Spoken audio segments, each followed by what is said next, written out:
بسم الله الرحمن الرحيم الحمد لله رب العالمين والصلاة والسلام على سيد المرسلين وعلى آله وأزواجه وأصحابه أجمعين أما بعد رب اشرح لي صدري ويسر لي أمري واحلل عقدة من لساني يفقهوا قولي صدق الله العظيم. حضرات اساتذہ کرام، طلباء عزیز، مہمانان کرام اور معزز حاضرین، آج کی یہ مبارک و مسعود مجلس ہے جس میں بخاری شریف کی آخری حدیث کی تلاوت ہوئی. یہ مجلس مختلف ناحیوں سے، مختلف زاویوں سے تبلیغ و تہنیت کی بھی مستحق ہے اور اس کے علاوہ بھی اس کے مختلف زاویے ہیں. لیکن قبل اس کے اس بارے میں کوئی بات، سب سے پہلی چیز تو یہ کہ ہمارے دارالعلوم آف دیوبند کے شیخ الحدیث حضرت مولانا سید احمد خضر شاہ صاحب مسعودی دامت برکاتہم کا ہی حق تھا، لیکن سوء اتفاق کے اس وقت وہ دور عدالت سے گزر رہے ہیں. اور جیسا کہ ابھی حضرت مفتی محمد احسان صاحب متصلوں نے بھی بتایا، کوشش بھی کی لیکن حاضر نہیں ہو سکے، لیکن انشاءاللہ آپ کی مستجاب دعاؤں انشاءاللہ وہ بہت جلد سے احتیاب ہو کر تشریف لائیں گے اور اجازت حدیث دیں گے. تبلیغ و تہنیت ان طلب کہ حسن سب سے پہلے وہ طلباء عزیز ہیں اور وہ جماعت کہ جو ایک مرحلہ پورا کر کے تعلیم کا اب میدان عمل کی تعلیم رخ کرنے والی ہے. ایسا میدان عمل کہ جہاں پر چیلنجز ہیں، مسئولیت ہے، دو طرفہ جواب دہی ہے، خدا کی بارگاہ میں بھی اور خلق خدا کے درمیان بھی دو طرفہ جواب دہی ہے. میرا عرفن طالب علمی کے دور سے آپ نکل کر میدان عمل کا رخ کریں گے. ذمہ داریوں کا دور ہے. اس وقت جو یہ دور ہوتا ہے طالب علمی کا اور آپ کو سند دی جاتی ہے، وہ سند اس بات کی نہیں ہے کہ آپ یہ آخری حدیث پڑھتے ہیں علامہ ہو گئے، بلکہ یہ سند اور جو اساتذہ دستخط کرتے ہیں وہ اس بات کی توثیق اور تصدیق کرتے ہیں کہ آپ میں وہ اہلیت پیدا ہو گئی ہے، استعداد پیدا ہو گئی ہے، مناسبت پیدا ہو گئی ہے. اسی لیے لکھو وَلَهُ مُنَاسِبَةٌ تَامَّةٌ بِالْعُلُومِ الْإِسْلَامِيَّةِ، آپ کو ایک مناسبت. اصل امتحان تو اب شروع ہے، ابھی تک تو بے فکری کا دور.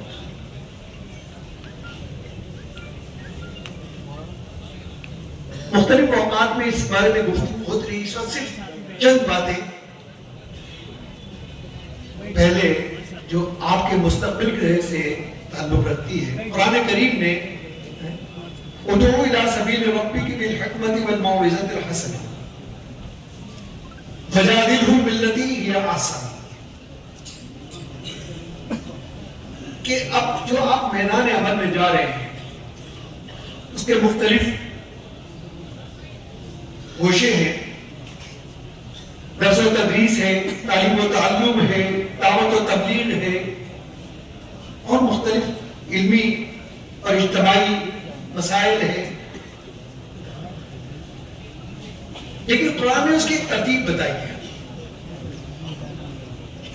کہ ادعو الی سبیل ربک بالحکمت والموعظۃ الحسنہ. چاہے آپ کسی بھی میدان عمل کے اندر ہو وہاں حکمت کو پیش نظر رکھنا ہے. ومن یؤت الحکمۃ فقد اوتی خیرا کثیرا.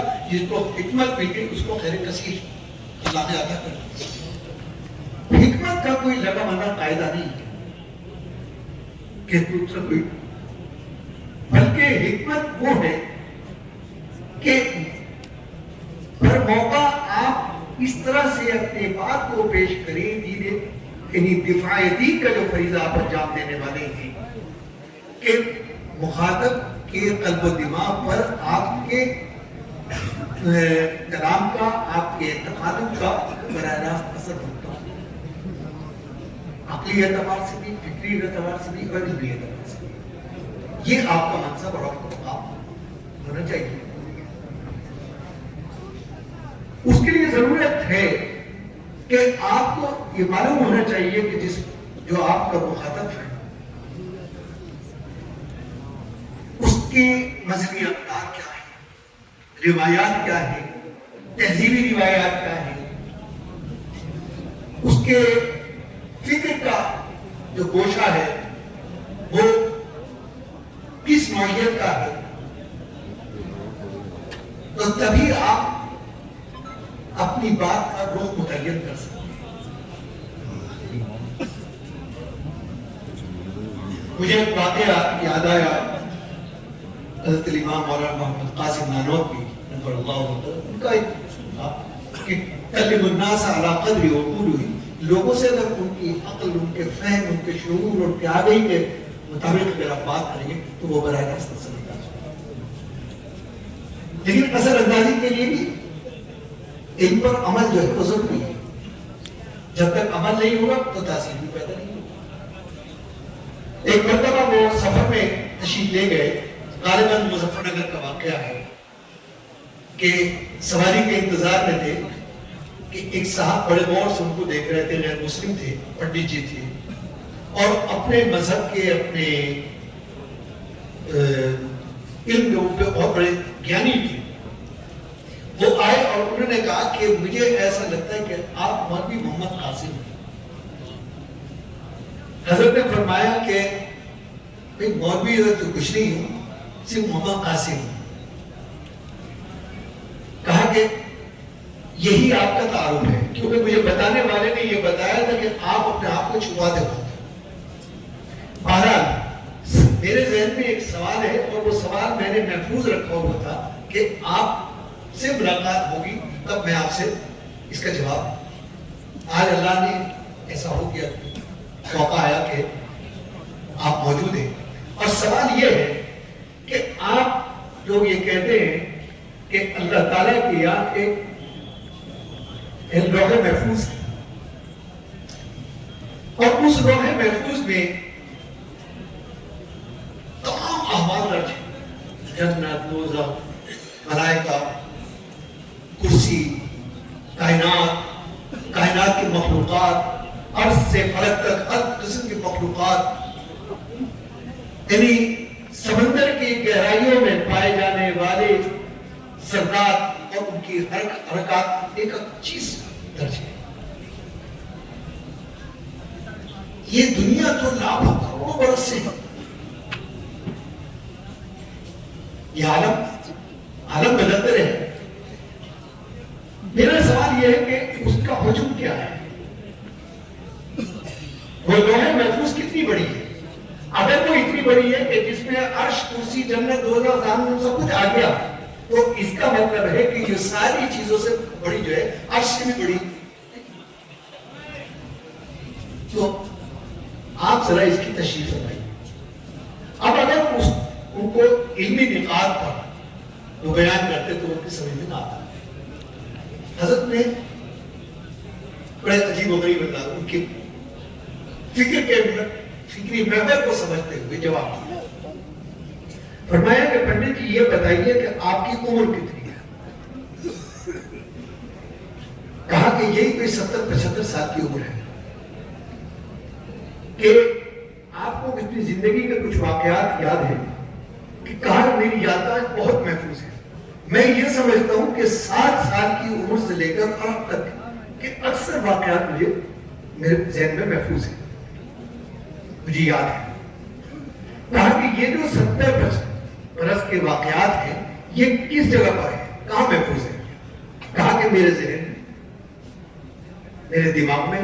کہا کہ دماغ تو بہت بڑا ہے, اس دماغ میں بہت ساری چیزیں ہیں, اس میں ایک علم بھی ہے, اس میں بصارت بھی ہے, اس میں سماعت بھی ہے, اس میں فکر بھی ہے, ہر چیز. کس حصے میں فرمایا کہ یہ تو مجھے معلوم نہیں, بس اتنا معلوم ہے کہ میرے دماغ میں محفوظ ہے. کہا فرمایا کہ میں بتاؤں کہ انسان کے دماغ میں پچھلے حصے میں ایک بہت تاریخ حصہ ہوتا ہے جو اس کا محافظ خانہ کہتا ہے, اور اس میں وہ یادداشتیں محفوظ ہوتی ہیں. اور جانتے ہیں اس کا حجم کتنا ہوتا ہے؟ وہ ایک بال سے زیادہ باریک اور 1 انچ سے کی لگ ہوتی ہے. اس میں وہ ساری یادداشتیں محفوظ ہوتی ہے. اب ظاہر ہے کہ حضرت کوئی نہ ڈاکٹر تھے نہ, لیکن بات کی تحقیق سے پتہ چلا کہ اگر وہ رگ کسی صورت میں مڑ جائے یا اس میں بل پڑ جائے یا اس میں گاٹھ لگ جائے تو ساری یادداشت ختم ہو جاتی ہے. اسی کو الزائمر بھی کہتے ہیں. فرمایا کہ آپ کی 70 برس کی یادداشت جو ہے وہ آدھے انچ کی یادداشت اس میں محفوظ ہے, وہ آپ کا لوح محفوظ ہے. تو جب مخلوق کا لوح محفوظ اتنا ہے تو خالق کائنات کے جس نے لوح محفوظ کو بنایا اس کے لیے حجم کی کیا ضرورت ہے؟ تو میں عرض کر رہا تھا کہ یہ ہے وہ حکمت, اور یہ حکمت پیدا ہوگی علم پر عمل کرنے سے. پھر دوسرا اصول بتایا ادعو الی سبیل ربک بالحکمۃ والموعظۃ الحسنہ, کہ جب بات کرو تو بہت نرم انداز سے عائل کر کے, یہ سوچ کے مت کرو کہ مجھے اس پر غالب آنا ہے, بلکہ اس کو عائل کر. پھر اگر بحث مباحثے کی نوبت آئے وجادلہم باللتی ہی احسن, تو وہاں ضبط کے یارانہ کو وقت ختم ہو. ضبط کا یارہ جو ہے وہ آپ کے قبضے میں رہنا چاہیے. تو بہرحال یہ وہ اصول ہے. یہ تجربات آپ کو جیسے جیسے زندگی کے مراحل سے آپ گزریں گے وہ آئیں گے, اور اس وقت میں آپ کو اپنے اساتذہ کرام کی بتائی ہوئی باتیں یاد نہیں, اور اسی سے پھر مختلف ناحیوں سے آپ کو بات ذہن میں آتی چلیے گی. لیکن وہ اسی وقت ہوگا جب آپ یہ طے کریں گے کہ آپ نے جو کچھ حاصل کیا ہے اس علم پر آپ عمل کریں. کیونکہ علم کے بغیر عمل جو ہے وہ ضلالت کی طرف لے جائے, گمراہی کی طرف لے جا سکتا ہے, اور بغیر عمل کے علم جو ہے وہ کبر کی طرف لے جائے, کیونکہ علم کا مزاج تعلی کا ہے. تو بہرحال یہ وہ چند چیزیں باقی تو سارے سال درس کے دوران آپ کو اساتذہ کی طرف سے نصیحتیں ملتی رہی ہیں, ان کو یاد رکھنے کی ضرورت ہے. اس میں ہم نے آخری حدیث تلاوت کی ہے. عام طور پر محدثین کا قاعدہ یہ ہے کہ جوامع کا جو آغاز کرتے ہیں جامع کا, تو وہ کتاب الایمان سے اس کا آغاز ہوتا ہے, اور سنن کا آغاز وہ کتاب الطہارت سے ہوتا ہے. یہ قاعدہ اکثر اور اس کی توجیہ اور علت بھی بتائی ہے. وہ محدثین کے جنہوں نے اپنی جان کا آغاز کتاب الایمان سے کیا, وہ ان الذین آمنوا وعملوا الصالحات, یہ اس کی بنیاد ہے, یہ اس کی علت ہے, اس کی توجیہ ہے کہ عمل کتنا بھی بڑا ہو, کتنا بھی عظیم ہو, کتنا بھی رفیع المرتبہ ہو, کتنا بھی منفعت ہو, لیکن اگر اس کی بنیاد اور اساس جو ہے وہ ایمان پر نہیں ہے تو وہ اللہ کی بارگاہ میں اس کو کوئی مدد نہیں. گویا ایمان جو ہے وہ اس کی شرط لازم ہے کہ وہ شرط میں پوری ہو. تو جوانی کا آغاز کیا کتاب ایمان سے. تو قبولیت عمل کا جو مدار ہے وہ ایمان ہے. ایمان کے بعد گویا ایمان جو ہے وہ عمل کے لیے موقوف ہے اسی پر قائم. تو یہ اس کی وجہ اور علت یہ بیان کی. جنہوں نے محدثین نے اپنی سنن کا آغاز کتاب الطہارت سے کیا انہوں نے اس کی توجیہ یہ بتائی کہ ایمان جو ہے وہ دراصل مرکزی دروازہ ہے اسلام میں داخل ہونے کا. اور اس کے دو حصے. ایک اقرار باللسان کہ آپ یہ اس کا قانونی جواز کرو گے. اقرار باللسان کے بعد وہ گویا اسلام میں داخل ہو گئے. اور ایک ہے تصدیق بالقلب. تصدیق بالقلب سے جب تک کہ قلب سے تصدیق نہیں ہوگی تو عمل کا داغیہ پیدا ہی نہیں ہو سکتا. تو وہ ہے تصدیق بالقلب. اسی کو قرآن میں کہیں گے قالت الاعراب آمنا قل لم تؤمنوا ولكن قولوا اسلمنا. میں کہا کہ ہم ایمان لیا, کہا کہ نہیں ایمان نہیں لایا بلکہ مسلمان ہو گئے, اسلام میں داخل ہو گئے.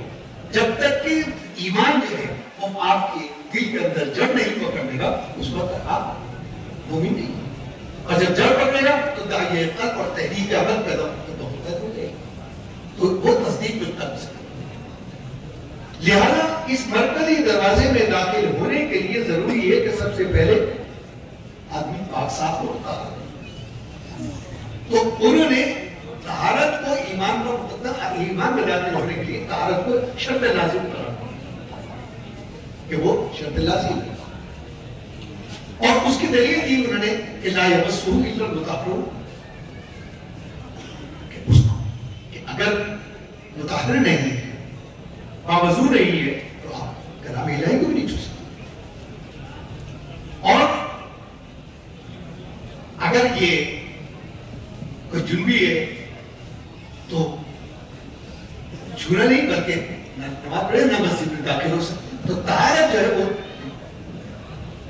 اور نبی کریم علیہ السلام نے بھی کہا کہ الطہور شطر الایمان النظافۃ من الایمان. بہرحال انہوں نے ان کی توجیہات کی. لیکن امام بخاری رحمہ اللہ کی کچھ امتیازات ہیں, کچھ جس میں اور ان کا کچھ فرق ہے جس میں وہ بالکل منفرد. انہوں نے اپنی جامع الصحیح البخاری کا جو آغاز کیا وہ کتاب الایمان سے کیا, بلکہ بد الوحی سے, بھی فقارہ بد الوحی سے, کہ نبی کریم علیہ السلام پر وحی کس طرح سے نازل ہوئی اور اس کی توجیہ اور علت جو بیان کی وہ یہ بیان کہ وحی جو ہے وہ مادہ شریعت ہے. تمام ابواب کے لیے کی جو بنیاد ہے وہ مادہ شریعت ہے. قرآن نے بھی اس کو کہا وَكَذَلِكَ أَوْحَيْنَا إِلَيْكَ رُوحًا مِّنْ أَمْرِنَا مَا كُنتَ تَدْرِي مَا الْكِتَابُ وَلَا الْإِيمَانُ وَلَٰكِن جَعَلْنَاهُ نُورًا نَهْدِي بِهِ مَن نَّشَاءُ. کہ وحی سے پہلے تو آپ یہ بھی نہیں جانتے تھے کہ کتاب کیا ہے, ایمان کیا ہے. لہذا ایمان سے پہلے مادہ شریعت کا جاننا ضروری ہے. اور مادہ شریعت البتہ اس کی شکلیں ہیں, وہی شکل کتاب الصلاۃ میں بھی نمایاں ہو رہی ہے, وہی شکل کتاب الحج میں بھی آ رہی ہے, وہی شکل دوسرے ابواب کے اندر بھی آ رہی ہے. تو اصل ہے مادہ شریعت, اور قاعدہ یہ ہے کہ مادہ جو ہے وہ شکل پر مقدم ہے. مثلا ایک بڑھئی ہے, وہ لکڑی کے مادے سے مختلف چیزیں بناتا ہے. وہ میز بھی بنا دیتا ہے, وہ الماری بھی بنا دیتا ہے, وہ بیڈ بھی بنا دیتا ہے, مختلف شکلیں, لیکن مادہ ہے, اس کی وہ شکلیں مختلف، لیکن حق تعالیٰ کی ایک صفت خالق کو نظر بدیع کی ہے، بدیع السماوات کی، اس کے لیے ضروری نہیں ہے کہ مادہ یہ مادہ پرست جو ہے وہ مادہ کو قدیم مانتے ہیں، لیکن وہ کہتے ہیں کہ جب تک مادہ نہیں ہوگا، لیکن اس سے آگے ان کی پہنچ نہیں ہے، اس لیے کہ یہ چیز بتائیے قرآن کریم ان کا علم آگے کہ وہ ختم ہے، جزاری کا وقین آگے ہے کتاب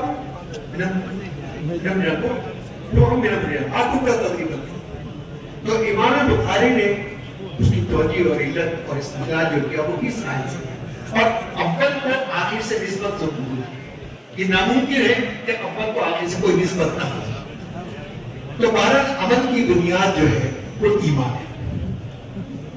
تو امام بخاری کی سند پر اگر غور کریں تو وہ بڑی عجیب و غریب ہے، ان کے تفردات میں شمار اور اس کا معاملہ بھی بڑا عجیب ہے، اول بھی لگ رہا ہے کہ آغاز کرتے ہیں فضل الوحی سے اور اختتام اس حدیث پر لاگے، اور اس کی ایک خاص ترتیب متعین کی کہ سب سے پہلے مادہ شریعت سے تعارف حاصل کہ مادہ شریعت کیا ہے۔ جب یہ اس پر اعتقاد ہو گیا، اعتقاد قائم ہو گیا، اب ضرورت ہے ایمان کی، تو کتاب الایمان، ایمان نام ہے حق تعالیٰ کی الوہیت کو جاننے کا، اس کی معرفت، اس کی ربوبیت، اس کی خلاقیت، اس کی وحدانیت، نبی کریم علیہ السلام کی رسالت اور اسلام کی حقانیت، آمنت باللہ کما ہوا باسمائی و صفات وقبلت جمیع احکامہ، ایمان مجمل کی۔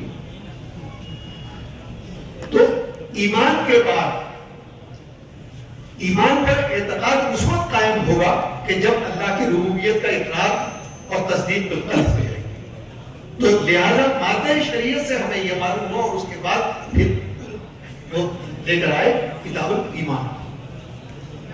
کتاب الایمان آنے کے بعد اب ضرورت اس بات کی ہے کہ ایمان کے تقاضے کیا ہیں، اس کے مطالبات کیا ہیں، یہ جو ہمیں ایمان اللہ نے عطا کیا ہے اس کے کچھ تقاضے بھی ہیں۔ تو ظاہر ہے کہ کسی بھی فن کے تقاضوں کو جاننے کے لیے علم کا ہونا ضروری ہے، جہالت سے نہیں جانے جا سکتا۔ تو اب کتاب العلم پہ کہ کتاب العلم سے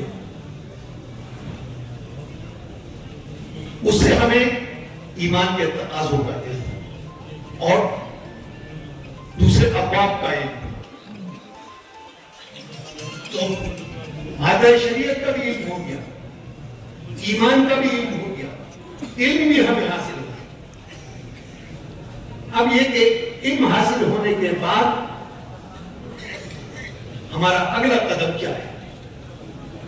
اگلا قدم ہے مقصد تخلیق، کہ ہمارا مقصد تخلیق کیا ہے؟ وما خلقت الجن والانس الا لیعبدون، یہ عبادت ہے۔ تو لا ہمارا اب ہمیں عبادت کے بارے میں ہمیں معرفت اور آگاہی چاہیے،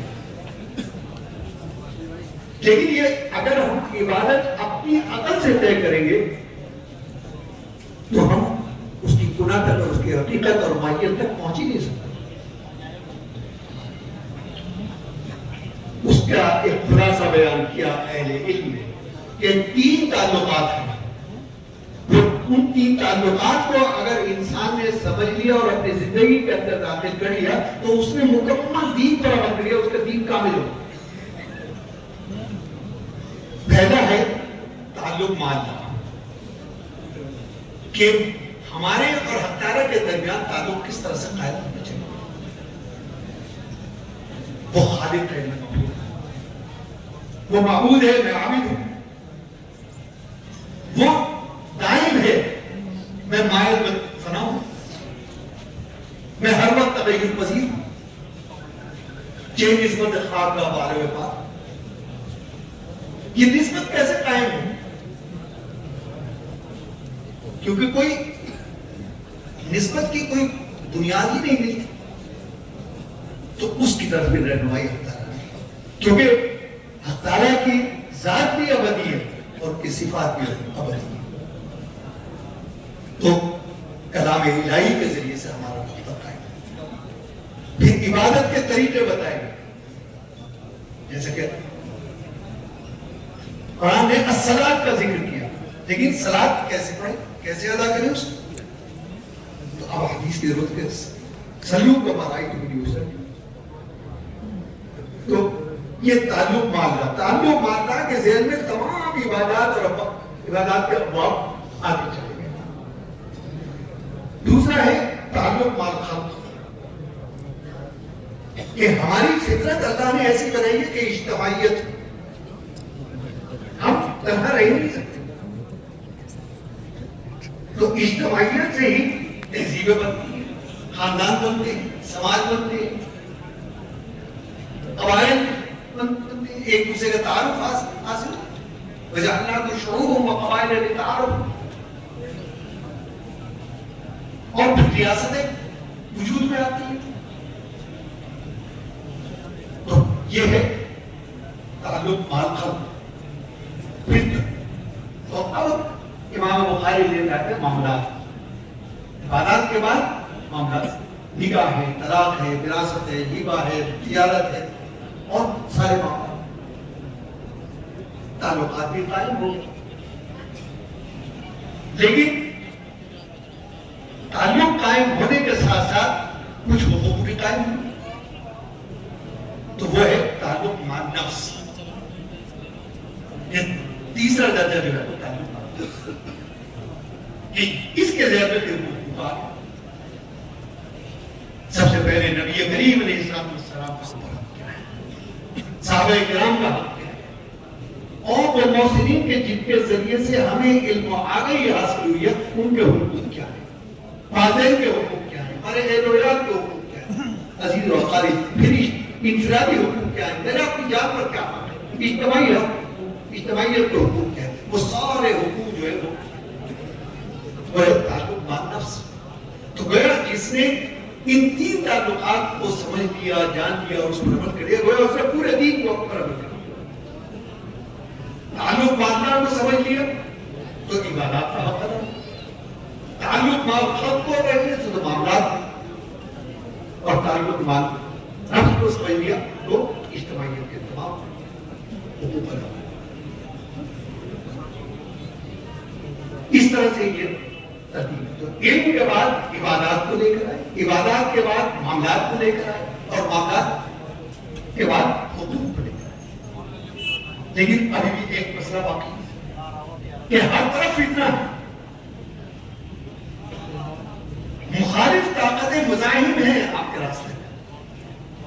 سوال یہ ہے کہ انجام کیسے دیے جائے،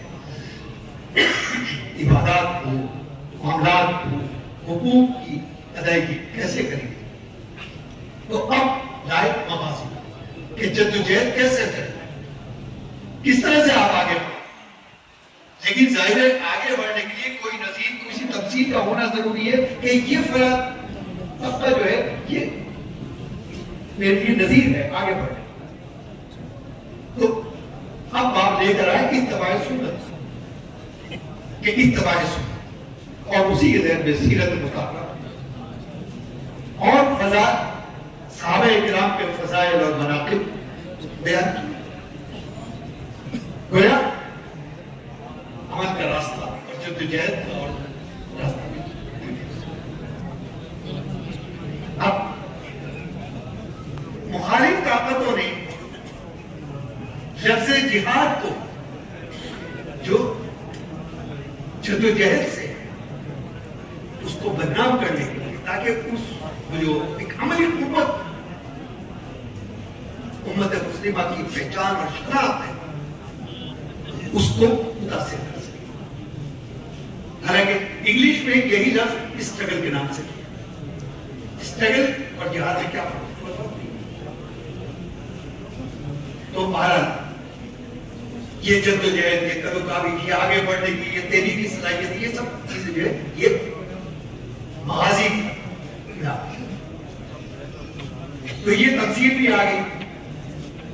اب یہ تمام اب آپ جب آ گئے تو اس کو لا کر امت کی فضیلت پر لا کر منتخب کیا. کنتم خیر امت اخرجت للناس کہ تم خیر امت. لیکن خیر امت تک پہنچنے کے لیے ان تمام مراحل سے گزرنا جو ہے وہ لازمی اور ضروری ہے کہ آپ تو گویا مادہ شریعت بھی آ گیا, ایمان بھی آ گیا, علم بھی آ گیا, عبادات بھی آ گئی, معاملات بھی آ گئے, حقوق بھی آ گئے, مغازی بھی آ گئے, اتباع سنت بھی آ گئی, صحابہ کرام کے فضائل و مناقب بھی آ گئے. ہم نے یہ ساری جدوجہد کر دی, لیکن ابھی بھی ایک سوال باقی ہے. سوال یہ باقی ہے کہ اس کا اجر کیا ہے, اس کا ثمرہ کیا ہے. کیونکہ انسان کی طبیعت میں حرص ہوتا ہے, حریص انسان, جب تک اسے کسی جدوجہد کا ثمرہ معلوم نہ ہو کہ یہ ثمرہ مرتب ہوگا, یہ نتیجہ مجھے ملے گا یا اس کے یہ فوائد حاصل ہوگی, تو انسان میں تحریک عمل پیدا ہو ہی نہیں سکتا. تو وہ ثمرہ چاہتا ہے, وہ نتیجہ چاہتا ہے. اب ایک نتیجہ تو وہ ہے کہ جو ہم نے اپنی عقل سے متعین کر. ظاہر ہے ہم بھی مانتی, ہماری عقل بھی مانتی, ہمارا وقت بھی محدود, ہماری عقل کا وقت بھی محدود, تو لہذا ہم اسی دائرے کے اندر اپنے فوائد اور منافع کو یا نقصانات کو دیکھیں, اس سے آگے دیکھیں. لیکن یہ سارا جو سلسلہ ہے جو تجھے تھا, یہ کیونکہ ذات حق جل وجہ ان سے تو نتیجہ بھی وہی کرتا ہے. ظاہر ہے کہ حق تعالیٰ کی ذات جو ہے وہ دائم ہے, ابدی ہے, تو نتیجہ بھی ابدی ہونا چاہیے. ورنہ اس کا تو حاصل کچھ نہیں کہ نتیجہ اگر اسی زندگی کے اندر مرتب ہوا اور زندگی ختم, نتیجہ ختم, آگے پھر ہم کوڑے رہے. تو امام بخاری نے اس حدیث پر لا کے تو گویا کتاب بھی جلیل القدر, مصنف بھی جلیل العظمت, اور ان کی شان بھی جلیل الشان, جو یہ ان کے اختصاصات. تو گویا یہ لکھے یہ ہمارے اور آگے یہ آخری حدیث لائے کہ کلمتان حبیبتان للرحمن خفیفتان علی اللسان ثقیلتان فی المیزان سبحان اللہ وبحمدہ سبحان اللہ. یہاں لا کر اپنی صلاح کو ختم. تو آغاز میں بھی ندرت ہے اور اختتام میں بھی, دنیا سے چلے اور آخرت میں لا کے انجام پر لا کے ختم. یہ وہ صفات ہیں, یہ وہ اختصاصات ہیں, یہ وہ امتیازات ہیں کہ جو امام بخاری کو مقام عظمت پر رکھے.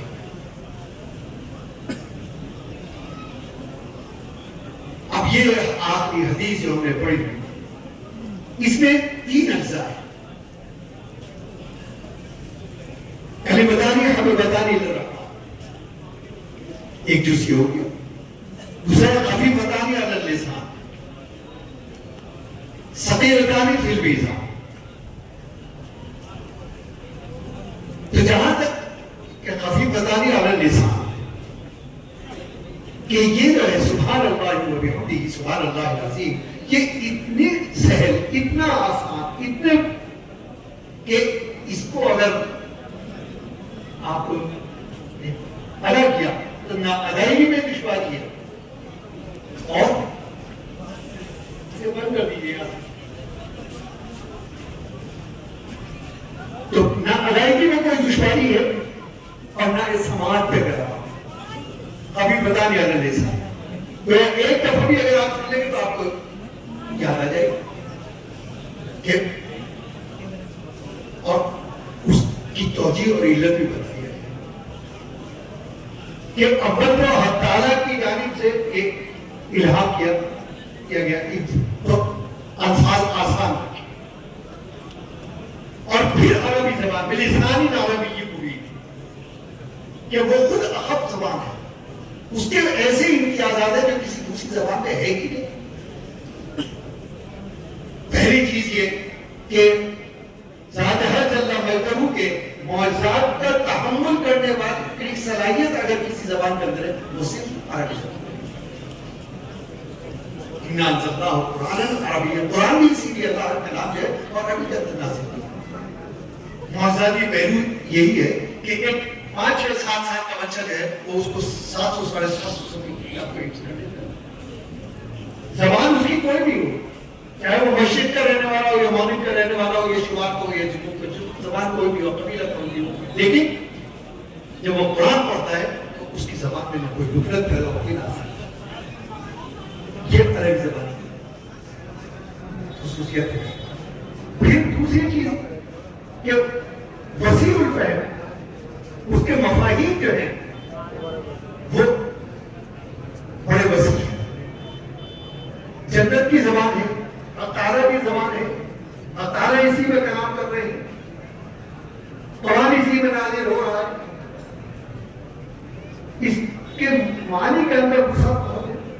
ایک تحقیق کے مطابق، علمی تحقیق کے مطابق یہ کہ جب ذات حق جل مجدہ نے حضرت آدم علیہ السلام کو کی تخلیق فرمائی تو اس کے ساتھ ساتھ لغت بھی تخلیق کی، اور وہ لغت عربی زبان، کیونکہ انسان کو نطق و بیان کی صلاحیتوں سے نوازا تو لامحالہ لغت کی بھی ضرورت تھی، تو ساتھ ساتھ وہ لغت بھی تخلیق۔ اور وَعَلَّمَ آدَمَ الْأَسْمَاءَ كُلَّهَا، جب بڑی الہام ربانی آدم علیہ السلام نے اشیاء کائنات کے نام بتانے شروع کیے، گویا لمحہ تخلیق سے لے کر اور لمحہ فنا تک جتنی چیزیں آنے والی ہے یا آ چکی ہے یا آئیں گی، کوئی چیز ایسی نہیں کہ جس کا نام آدم علیہ السلام کی زبان سے ادا نہ کرا کوئی لام نہ رکھا۔ اور تحقیق جو ہے وہ یہ ہے کہ آدم علیہ السلام نے یہ نام جو بتایا اس کو مختلف اسالیب میں، مختلف لہجوں میں، مختلف انداز سے اس کو بتایا، اور ہر لہجے ہر اسلوب سے ایک نئی زبان تیار، اسی لیے اللغات کہا گیا۔ اور یہی وجہ ہے وَفِي أَلْسِنَتِكُمْ وَأَلْوَانِكُمْ إِنَّ فِي ذَلِكَ لَآيَاتٍ لِلْعَالِمِينَ، کہ یہ اللہ کی آیات ہے، یہ کثرت ہے، اور یہ بھی اس کی خصوصیت ہے، اس کے اوصاف ہیں۔ ایک خفی بتا دیا علامہ قسطلانی رحمہ اللہ نے ایک واقعہ لکھا جو اس کے کثرت مفاہیم پر دلیل ہے۔ فرمایا کہ حضرت سعید بن جبیر رحمہ اللہ جو حضرت ابو ہریرہ رضی اللہ عنہ کے داماد بھی ہیں اور بڑے جلیل القدر تابعین ہیں اور بڑے معظمت ان کا مقام تابعین میں، وہ حجاج بن یوسف کے طرز حکمرانی اور اس کے ظلم اور جبر پر بڑے کھلے عام نقد کیا کرتے، بلکہ غلطی نہیں بلکہ برا بھلا کہا۔ لوگ منع بھی کرتے تھے کہ یہ بات حجاج تک پہنچے گی تو آپ کے لیے پریشانی کرے گی، لیکن اعلان کلمت اللہ اور حق بات کہنا کتنے لوگ کو اصحاب کا مرکزی حصہ۔ چنانچہ وہی ہوا کہ حجاج بن یوسف نے گرفتاری کا آرڈر دیا کہ گرفتار کرو اور سزائے موت سنانے سے پہلے پھر دربار میں ان سے ایک سوال کیا کہ تمہاری میرے بارے میں رائے کیا ہے؟ تو عجیب و غریب جواب دیا، میں کہ انت قاصد و عادل، اب ظاہر ہے کہ قسط و عدل جو ہے، اعتدال جو ہے، یہ قسط ہے، اور آپ افراد و تفرید سے الگ، یہ تو توصیفی اور اوصاف ہے۔ تو لوگوں کو بڑی حیرانی ہوئی کہ بات تو یہ کہہ رہے ہمیشہ شمشیر برہنہ دے دی. ایسا لگتا ہے کہ موت کے خوف سے انہوں نے اپنے موقف جو ہے تبدیل کر. میں کیا کرتا قاسط وعدی. حجاج بن یوسف کی ایک خوبی بھی تھی، اور خوبی ہوتا ہے کہ وہ عجمی الاصل ہونے کے باوجود عربی زبان و ادب اور اس کو بھرپور حاصل. اور دوسری خوبی یہ تھی کہ قرآن کریم کے الفاظ کے مواقع استعمال پر اس کی بڑی گہری نظر تھی. اس نے پوچھا لوگوں سے کہ تم سمجھے انہوں نے کیا کہا؟ کہا کہ یہ تو آپ کو عادل اور کہا دیا کہ اعتدال اور عدل و قسط کے علم پڑتا. کہا کہ نہیں، اس نے مجھے کہا ہے کہ تو جہنمی ہے اور کافر ہے. جہاں انہوں نے قاسط کا لفظ استعمال کیا تو وہاں اس کی مراد تھی وہ تھی وَأَمَّا الْقَاسِطُونَ فَكَانُوا لِجَهَنَّمَ حَطَبًا، کہ جو ظالم لوگ ہیں وہ ان کا ٹھکانہ جو ہے وہ جہنم کا ایندھن ہے. تو لفظ قسط و عدل جو ہے اس کے بارے میں بعض اہل علم نے لکھا ہے کہ یہ الفاظ متضاد معنی میں ظلم و جبر بھی ہے اور برابری اور عدل انصاف بھی ہے. اور میں کہ وَأَمَّا الْقَاسِطُونَ فَكَانُوا لِجَهَنَّمَ حَطَبًا، وہاں سے انہوں نے استدلال کیا. اور اس نے مجھے کافر بھی کہا کہ تو کافر بھی ہے. ثُمَّ الَّذِينَ كَفَرُوا بِرَبِّهِمْ يَعْدِلُونَ. یہ جو عادل اور قاسط کا ہے، اس سے کہا کہ تو ظالم بھی ہے، جابر بھی ہے، جہنمی بھی ہے اور کافر بھی ہے. تو یہ عربی زبان کی وسعت ہے. آپ جانتے ہیں کہ جس چیز سے لگاؤ ہوتا ہے تو انسان اس کو بہت سارے ناموں سے یاد کرتا ہے. اور یہ نبی کریم علیہ السلام کے لیے مدثر کا لفظ بھی آیا، مزمل کا لفظ بھی آیا، کیونکہ اللہ کے رسول تھے. تو عربوں کی تہذیب میں اور ان کی معاشرت میں اور ان کی معیشت میں اونٹ کو بھی اہمیت ہے. گویا ان کے ایک جزو حیات میں اونٹ کا دخل ہے. قرآن میں بھی ہو گئی الابل کیف خلقت. تو یہی وجہ ہے کہ کثرت مفاہیم بھی اور نام بھی ہو. تو اہل لغت لکھتے ہیں کہ اونٹ کے قریب 70 نام عربی زبان میں کرتا ہے. 70 ناموں سے مختلف ایک مختلف کیفیات مختلف نوعیتوں سے. کہ اگر حامدہ ہے تو یہ اس کا کوہان اونچا ہے تو یہ نام، اس کے گردن لمبی ہے تو یہ کوتا ہے مختلف. اس میں الجبل بھی ہے، الجبل بھی ہے، الابل بھی ہے، الناقہ بھی ہے، الفحوس بھی ہے، النحوس بھی ہے، القصائل بھی ہے، الحائل بھی ہے. اچھا سنا. تو بلکہ ایک صاحب نے تو اگرچہ وہ